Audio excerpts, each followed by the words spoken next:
जय श्री कृष्ण। इस संसार में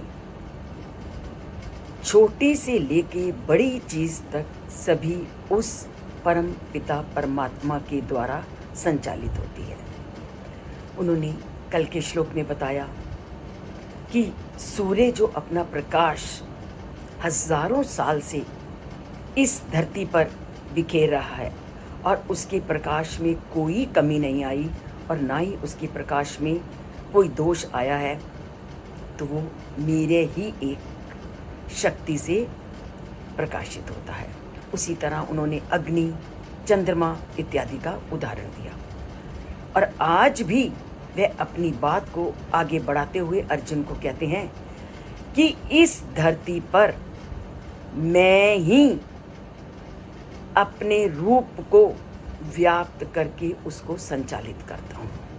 तो क्या कहते हैं वो आज के श्लोक में, गामा विश्वे च भूतानि धारयामि अहम ओजसा पुष्णामि च औषधि सर्वः सोमो भूत्वा रसात्मकः। तो क्या कहते हैं, गाम अविश्य की पृथ्वी पर मैं व्याप्त होकर के भूतानी सारे लोगों को ओजसः अपनी शक्ति से पोषित करता हूँ। वो कहते हैं कि मैं अपनी शक्ति से इस धरती पर व्याप्त होकर मैं ही सभी लोगों को पोषित करता हूँ, चलाता हूँ, उनकी जीवन धारण को धारण करता हूँ। और पुष्णामि च औषधि सर्वा। अब चंद्रमा क्या करता है कि चंद्रमा के रूप में मैं पेड़ पौधों को और वनस्पतियों को जीवन रस प्रदान करता हूँ।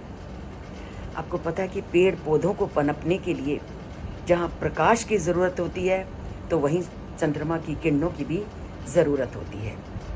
तो वो परम पिता परमात्मा ही हैं जो दोनों रूपों के माध्यम से इस धरती पर रहने वाले सभी जीवों को पुष्ट करते हैं और उन्हीं परमात्मा की कृपा से ही ये धरती का जीवन सुचारू रूप से चलता है।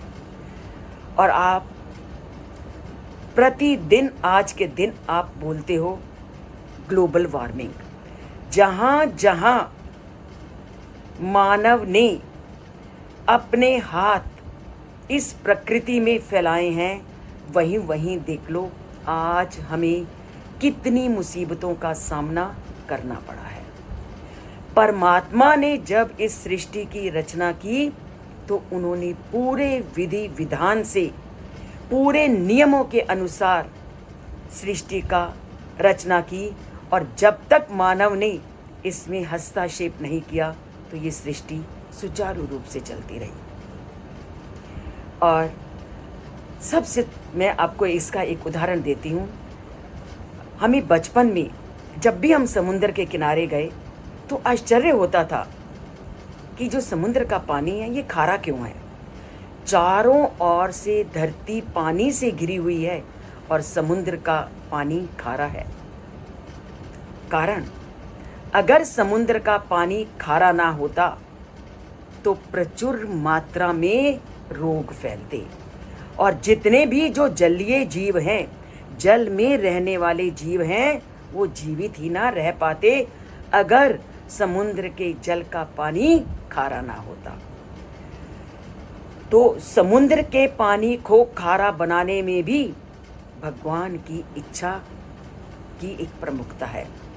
जलीय जीवों की सुरक्षा के लिए ही उस परमात्मा के द्वारा निर्मित इस समुद्र का पानी खारा है। और इसका वर्णन एक नोबेल पुरस्कार को जीतने वाले वैज्ञानिक थे जॉर्ज बॉल्ड। उन्होंने अपनी एक किताब लिखी और उस किताब का नाम था ए यूनिवर्स दैट ब्रीड्स लाइफ। और अपनी इस ब्रीड्स लाइफ पुस्तक में उन्होंने लिखा है कि भौतिक गुणों में से कोई एक गुण भी जैसा है उनसे अगर कुछ अलग हमें वर्तमान में दिखाई देता है या फैलता है, तो व्यवस्थित जीवन वहाँ संभव नहीं।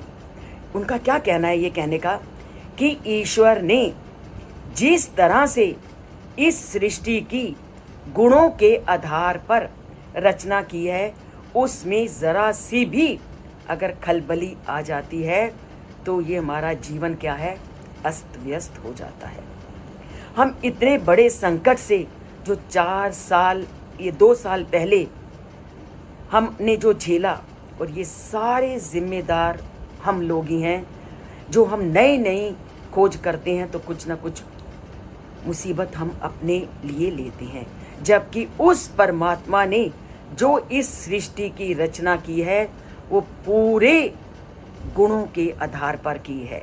इस ब्रह्मांड को बनाने में उन्होंने बहुत ही सोच समझ के इस ब्रह्मांड की रचना की है, और इस ब्रह्मांड के साथ जहाँ जहाँ मनुष्य ने अपने हाथ जहाँ जहाँ फैलाए हैं, वहाँ वहाँ उसको मुसीबतों का सामना करना पड़ा है।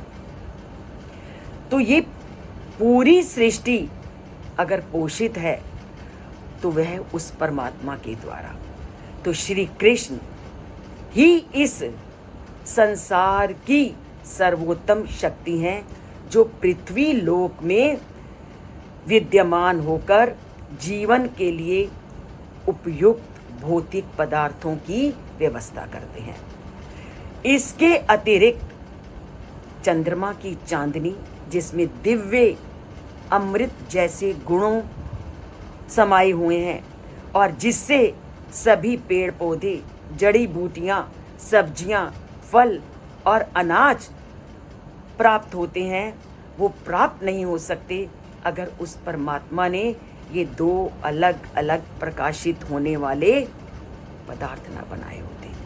तो चाहे हम चंद्रमा लें, चाहे हम सूर्य लें, सभी में उस परमात्मा का अंश है, और उन सब को बनाने वाले, इस ब्रह्मांड की रचना करने वाले वह परमपिता परमात्मा हैं, और उन्होंने ही सृष्टि में जीवन के आधार पर सभी चीज़ों का अलग अलग रूप में वर्णन किया है।